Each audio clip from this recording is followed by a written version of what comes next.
I was an Iraq War protester in college, and a professor pulled me aside, and he was like, you can't stop this war.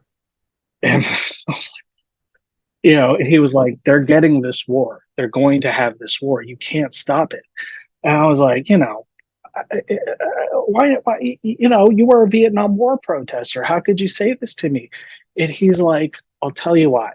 He's like, my teacher from the Vietnam War was this one man who would go to the White House every single day and hold a candle in front of the White House. He did this during Lyndon Johnson. He did this during Nixon. This was his protest. Some days there would be hundreds of people, if not thousands, joining him. Some days it would just be him, like in the rain, trying to keep the flame alive. And a reporter asked him one day, why are you doing this? Do you really think you can change the country? And the man's response was, oh, I'm not doing this to change the country.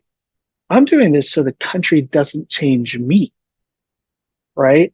And that to me is the extraordinary power of this path. Right. There's so many things pulling on us.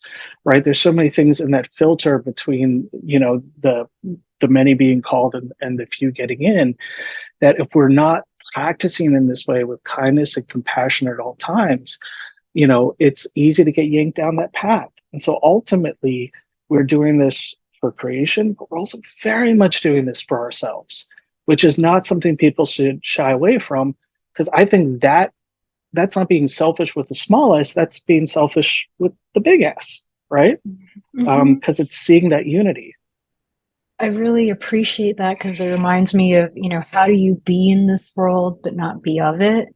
Because that is something that those of us that are more consciously spiritually inclined have to balance. Like to be of service to life, you can't let all the carnal behaviors around you influence you. You've got to, find a way to ground yourself and to remember why you're here